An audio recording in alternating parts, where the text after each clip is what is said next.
Alright, welcome back to Lesson 4 on Exercise, Part 2, Resistance Training. Resistance training is any exercise that causes the muscles to contract against an external resistance with the expectation of increasing strength, mass, or endurance. The external resistance can be weights, resistance bands, your own body weight, bricks, bottles of water, or any other object that causes resistance to the muscles contracting.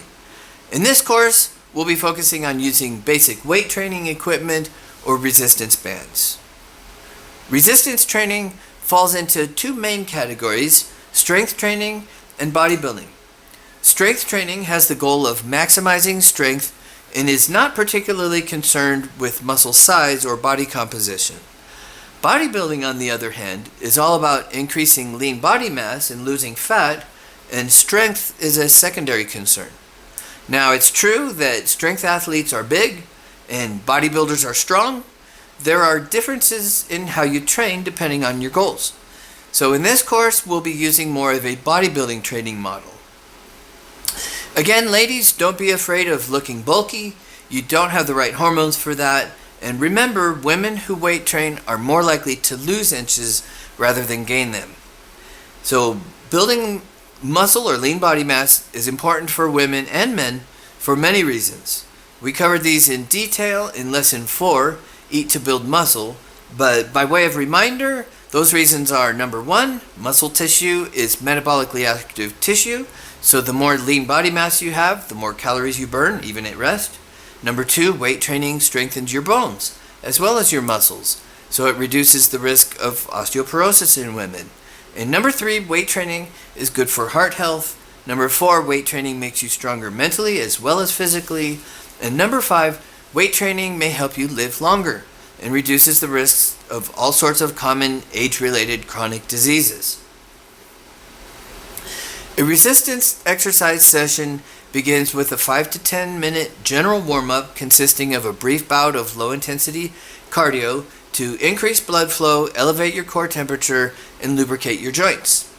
Next, you would do your specific warm-up, meaning you warm up that specific muscle that you're about to train with one or more sets using a lighter weight. Then comes your work set or sets, depending on your routine. Once you're done, you move on to the next exercise. You can incorporate stretching in between sets or at the end of your workout. There are many ways to structure your workouts. When you're first starting out, you'll most likely be doing a full body program, meaning your routine has exercises for all of your major muscle groups in one session, usually performed 3 times per week. Split routines, on the other hand, divide your workout based on different muscle groups with the goal of increasing your training volume and reducing the number of rest days needed. An example is an upper-lower body split. You work out your upper body on one day, then on day 2, while your upper body is recovering, you work out your lower body. There are 3 basic principles of all exercise: the principle of adaptation, the principle of specificity, and the principle of progressive overload. Adaptation refers to the human body's physiological response to a stimulus over time. For instance, if you're exposed constantly to sunlight, your body adapts by producing melanin, which acts as a natural sunscreen to protect you from the radiation. In the context of exercise, adaptation refers to the physiological response to training. Our muscles, bones, tendons, heart, and lungs adapt to the stimulus of working out by getting stronger and more efficient, so that the next time you undertake the same activity, it'll feel slightly easier. The principle of specificity states that the human body will specifically adapt to the type of demand placed on it. For example, if somebody repeatedly lifts heavy weights, he or she will get stronger. Conversely, if a person lifts lighter weights for many repetitions, that person will develop higher levels of endurance. So according to the principle of specificity, training programs should reflect the desired outcome or goal. Another example is training for sprinting versus training for a marathon. Both are running, but 2 completely different goals, and therefore 2 completely different methods of training.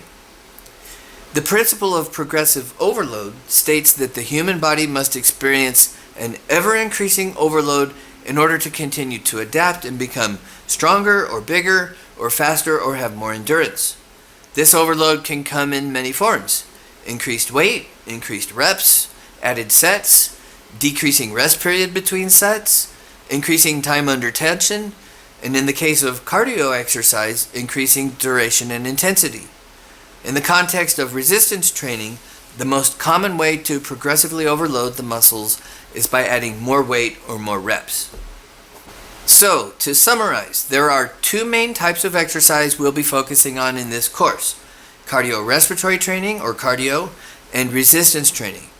Cardio raises heart rate and respiration and burns calories. Resistance training builds strength and lean body mass and burns calories too. We will be using the principles of adaptation, specificity, and progressive overload to give our bodies the stimulus to adapt by losing fat and building lean body mass. Action point 1. Decide what you want to be your cardio of choice. Do you like being outdoors? Maybe walking or hiking would be a good fit. Do you own a bicycle or a stationary bike? Remember, the right cardio for you is the one you will do consistently. And action point number 2, if you haven't already, prepare your resistance training equipment for use. As a reminder, you'll need access to some basic weight training equipment or resistance bands. And action point number 3, download and print out the Test Your Exercise Knowledge quiz and see how much of all this fun stuff sticks in your brain. Alright, that is it for this lesson. Again, let me know if you have any questions below, and I will see you in the next lesson.